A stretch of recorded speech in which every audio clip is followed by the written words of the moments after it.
सबसे पहला life lesson जो कि हमें स्कूल नहीं सिखाता वो ये है कि हमको ना जो हमें कॉम्प्लीमेंट्स मिलते हैं, जो हमारी तारीफ की जाती है उससे ओवरली अटैच नहीं होना चाहिए। यानी बहुत ज़्यादा खुश नहीं हो जाना चाहिए हमें। इसके बहुत सारे रीज़न होते हैं। पहला तो ये कि अगर हम ओवरली अटैच हो जाएंगे कॉम्प्लीमेंट से कि हमारी तारीफ हुई, हम कितने अच्छे हैं, तो उससे जो तारीफ करने वाला पर्सन है वो बहुत ईजिली हमें मैनिपुलेट कर सकता है। क्योंकि कुछ लोग बहुत ज़्यादा स्मार्ट होते हैं, उनको पता होता है कि कॉम्प्लीमेंट्स को कैसे यूज़ करना है अपनी बात मनवाने के लिए या अपने काम निकालने के लिए। तो अगर हम कॉम्प्लीमेंट से ओवरली अटैच होंगे तो हम ये जान नहीं पाएंगे कि कोई पर्सन हमें मैनिपुलेट करने की कोशिश कर रहा है। दूसरा ये कि हमारा ना फिर अप्रूवल सीकिंग बिहेवियर हो जाएगा। हम क्या चाहते हैं, हमें क्या पसंद है, हमारी लाइफ क्या में क्या गोल्स हैं, उसके अकॉर्डिंगली ऑपरेट नहीं होंगे। उसकी बजाय हम अप्रूवल सीक करेंगे लोगों का कि हम कुछ ऐसा करें कि हम लोगों को पसंद आए। और हम कितनी कोशिश कर लें, ऐसा तो होगा नहीं कि हम सबको ही पसंद आ जाए। किसी को पसंद आएंगे, किसी को नहीं आएंगे। तो हम दूसरों को प्लीज़ करने के चक्कर में लगे रहेंगे अगर, तो हमें हैप्पीनेस नहीं मिलेगी कभी भी। तो इसलिए भी ओवर अटैच नहीं होना है हमें कॉम्प्लीमेंट से। और साथ ही जैसे कि मैंने कहा कि कुछ लोग पसंद करेंगे, कुछ लोग हमें क्रिटिसाइज़ भी करेंगे। अब अगर हम कॉम्प्लीमेंट से ओवरली अटैच होंगे ना, तो जो हमको क्रिटिसिज्म मिलेगा हम उसको प्रॉपर्ली हैंडल नहीं कर पाएंगे। जैसे ही कोई हमको क्रिटिसाइज़ करेगा, हमारा सेल्फ कॉन्फिडेंस जो है वो लो हो जाएगा। हम अपने आप को नेगेटिव बोलना शुरू कर देंगे, नेगेटिव समझना शुरू कर देंगे, क्योंकि हमारी सेल्फ इमेज लोग हमें पसंद कर रहे हैं कि लोग हमें ना पसंद कर रहे हैं, उसके अकॉर्डिंगली हम बना लेते हैं। तो अगर हम चाहते हैं कि हम कॉम्प्लीमेंट से ओवरली अटैच ना हो, तारीफों से ओवरली अटैच ना हो, तो पहली बात तो हमें हमेशा ये ध्यान में रखनी है कि जो हमको कॉम्प्लीमेंट कर रहा है पर्सन, वो अगर जेन्युइन कॉम्प्लीमेंट हमको दे रहा है, हमको वो फ्लैटरी नहीं लग रही, चापलूसी नहीं लग रही है, तो इसका मतलब ये है कि उस पर्सन का हार्ट जो है वो प्योर है। वो पर्सन दिल से अच्छा है, उसको ब्यूटी दिखाई दे रही है, तभी वो अप्रिशिएट कर पा रहा है लोगों को। ये उसकी क्वालिटी है कि वो लोगों को अपलिफ्ट कर पा रहा है अपनी बातों से। तो अगर हम इस बात को हमेशा ध्यान में रखेंगे ना कि जो हमें कॉम्प्लीमेंट दे रहा है, ये उस पर्सन की भी क्वालिटी है, उस पर्सन की भी अच्छाई है कि उसको हमारे अंदर अच्छाई दिखी, तो हम भी ईगो सेल्फ में नहीं जाएंगे और हम भी डाउन टू अर्थ रहेंगे हमेशा। दूसरा लाइफ लेसन ये है कि जो लोग होते हैं जिनको कि हम प्रॉमिस भी करते रहते हैं कि हम कभी नहीं बदलेंगे तुम्हारे लिए, या हमको खुद को लगता है कि मैं हमेशा ऐसी ही रहूंगी, तो वो ना सबसे बड़ा झूठ है। क्योंकि लाइफ का सबसे बड़ा सच है चेंज। तो बदलाव तो आएंगे ही ज़िंदगी में। जिन लोगों को हम प्यार करते हैं उनके नेचर में भी बदलाव आएँगे, हमारे अंदर भी बदलाव आएँगे। बहुत से लोगों को हम आज पसंद करते हैं जिनके बिना हम रह नहीं पाते। हो सकता है आगे चल के लाइफ में हमें उनके साथ बात करना ज़्यादा पसंद ना रहे। इसका रीज़न ये होता है कि हर पर्सन ना टाइम के साथ इवॉल्व हो रहा है। अगर आप इवॉल्व हो जाओगे, आप मैच्योर होते जाओगे, तो आपके प्रेफ़रेंसेस चेंज हो जाएँगे, लोगों को लेके आपके पर्सपेक्टिव, कैसे लोग आपको पसंद हैं, कैसी बातें आपको पसंद हैं, वो बदलती चली जाएँगी। ऐसे ही और भी लोग इवॉल्व होते जाएँगे, उनकी भी बातें बदलती जाएँगी। तो सिमिलरली उनकी लोगों में क्या चॉइस है वो बदलती रहेगी। इसलिए अगर कोई पर्सन बदल गया है, आपको लगता है, तो हमें उस बात की, उसके ओपिनियन की रिस्पेक्ट करनी चाहिए। इस बात को समझना चाहिए कि उसके लाइफ़ में जो प्रेफ़रेंसेस हैं वो चेंज हो चुकी हैं। और सिमिलरली अगर आपको कोई कह रहा है कि आप बदल गए हो, पहले जैसे नहीं रहे हो, तो उस बात को लेकर आपको रिग्रेट नहीं करना चाहिए, क्योंकि एक ही चीज़ कांस्टेंट है, वो है चेंज लाइफ में। बस हमें इस बात का ध्यान रखना है कि जो हम खुद को चेंज कर रहे हों, वो हमें और हमारी लाइफ को बेटर बना रहे हों। थर्ड लाइफ लेसन ये है कि जो हमको ये स्कूल में लगता है ना कि हमने एग्जाम्स दिए, या तो कोई पास होगा या फिर कोई फेल होगा, वो लाइफ में नहीं होता। जब लाइफ के एग्जाम्स आते हैं, यानी कि जो चैलेंजेस हम फेस करते हैं, तो उसमें पास या फेल नहीं होता, विन या लूज नहीं होता। उसमें या तो हम विन करते हैं या फिर हम लर्न करते हैं। यानी हाँ, तो हम जीत जाएंगे, उस चैलेंज को सॉल्व कर लेंगे, या फिर हम कोई बहुत बड़ा लेसन सीखेंगे, जिससे कि हम आगे आने वाले जो भी चैलेंजेस होंगे उनको ज़्यादा अच्छे से फेस कर पाएंगे, उनको ज़्यादा अच्छे से सॉल्व कर पाएंगे। तो विन और लूज वाली सिचुएशन लाइफ में कभी नहीं होती। नेक्स्ट लाइफ लेसन ये है कि जो हमको लगता है ना कि अरे ये तो बात बात पे रो देती है, ये तो बात बात पे रो देता है, ये तो बहुत इमोशनली वीक है। रियलिटी ये होती है कि जो पर्सन इमोशनली स्ट्रांग होता है वही रो पाता है। क्योंकि रोना साइन ऑफ वीकनेस नहीं, साइन ऑफ स्ट्रेंथ होता है।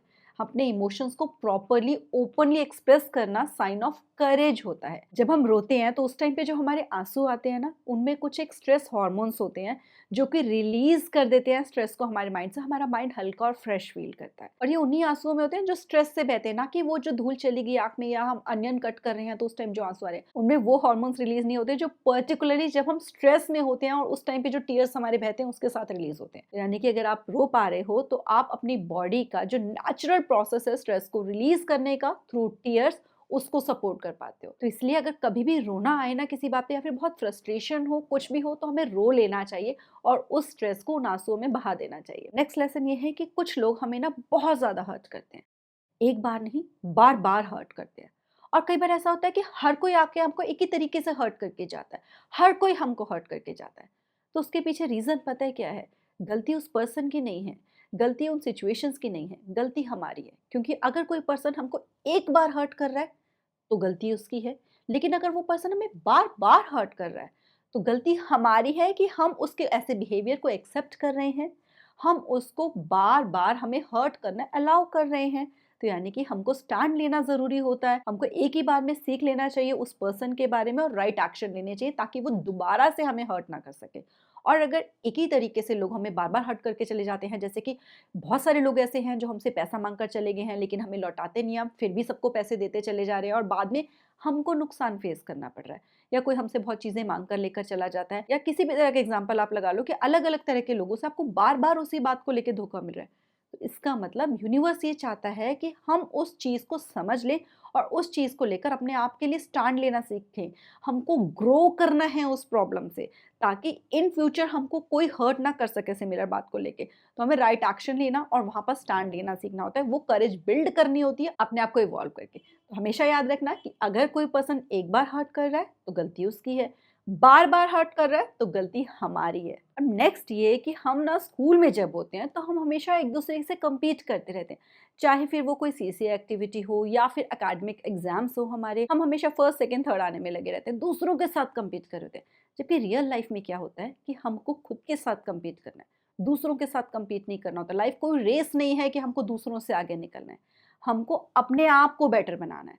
अपनी लाइफ के रिलेटेड गोल सेट करने हैं, क्योंकि जब तक हम दूसरों से कम्पीट करते रहेंगे, उनसे आगे निकलने की कोशिश करेंगे, तो हम लाइफ में कभी सेटिस्फाई नहीं होंगे, हमें कभी हैप्पीनेस नहीं मिलेगी। क्योंकि हम एक पर्सन को क्रॉस करके आगे निकलेंगे, आगे हमें कोई और दिख जाएगा, उसको क्रॉस करेंगे तो आगे कोई और दिख जाएगा। लेकिन हैप्पीनेस हमें तब मिलेगी जब हम खुद के साथ कम्पीट करना शुरू कर देंगे, खुद के बेस्ट स्कोर को बीट करना शुरू कर देंगे। लाइफ में एक ही पर्सन होना चाहिए जिसके साथ आपको कम्पीट करना है, और वो हो आप खुद। नेक्स्ट ये कि हमको लगता है कि जो हमारा स्कूल टाइम है वो हमारा लर्निंग टाइम है, और उसके बाद जब हमारा करियर शुरू हो जाएगा तो वो हमारा अर्निंग टाइम है।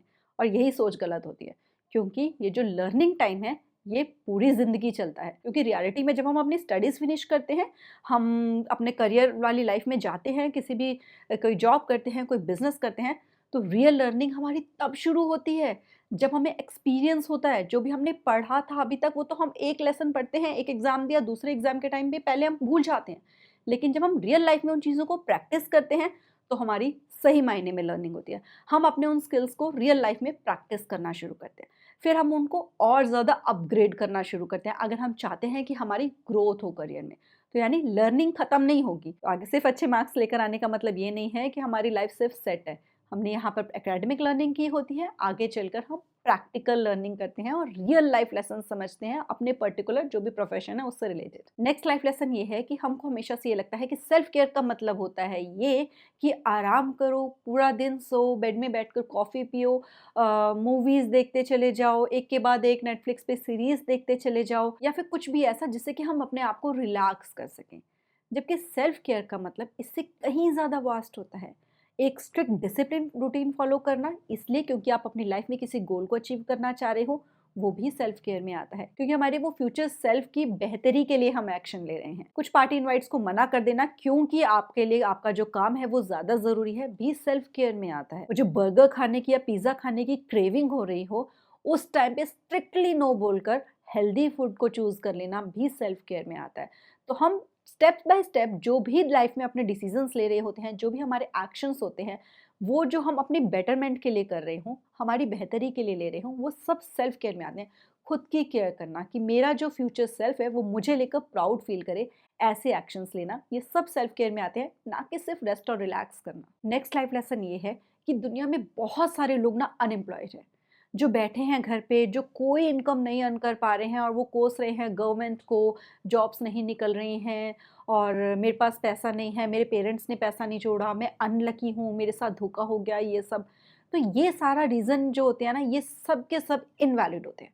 क्योंकि मेन रीज़न होता है इसके पीछे ये कि वो लोग राइट अपॉर्चुनिटी की वेट कर रहे हैं, दूसरों पे डिपेंडेंट है कि कोई अपॉर्चुनिटी आएगी और फिर उसके बाद वो एम्प्लॉयड होंगे, या फिर उनका माइंडसेट जो है वो ऐसा है कि वो कुछ कामों को अच्छा समझते हैं, कुछ कामों को बुरा समझते हैं। तो हमें ये चीज़ क्लियर रखनी चाहिए कि कोई भी काम ना छोटा या बड़ा नहीं होता, और बहुत से लोग ऐसे हैं जो इंडिया में जिन कामों को छोटा समझते हैं, वही काम बहुत खुशी-खुशी अब्रॉड जाके कर रहे होते हैं। यानी कि हम चाहें तो इनकम अर्न कर सकते हैं, अपॉर्च्युनिटीज़ की कोई कमी नहीं होती है। हमें किसी भी काम को छोटा नहीं समझना है।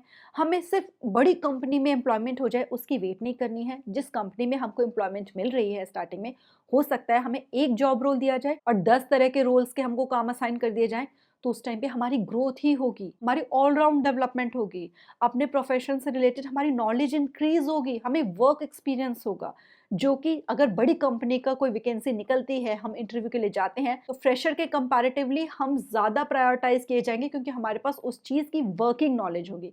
तो हमें राइट कंपनी में हमें जॉब नहीं लग रही है, उसकी वेट नहीं करनी चाहिए। जहाँ जॉब मिल रही है, वहाँ कर लेनी चाहिए अगर वो आपके प्रोफ़ेशन की नॉलेज को आपके इंक्रीज़ करने में हेल्प करती हो। तो इसलिए अगर आप वाक़ई में इनकम अर्न करना चाहते हो, तो आपको खुद को बैठकर सोचना है कि मैं जो प्रेज़ेंट रिसोर्सेज़ हैं मेरे पास, जो करंट सिचुएशंस हैं मेरी लाइफ़ की, करंट कंडीशंस हैं, उनके साथ मैं वो क्या काम है जो कर सकती हूँ अपने आप को फाइनेंशियली इंडिपेंडेंट बनाने के लिए या कुछ इनकम अर्न करने के लिए। और फाइनली ये कि हमको ऐसा लगता रहता है हमेशा जब हम पढ़ रहे होते हैं कि एक दिन मैं पढ़ लिख कर बहुत अच्छी जॉब मिलेगी या बिज़नेस करूँगी और मैं बहुत सक्सेसफुल हो जाऊँगी।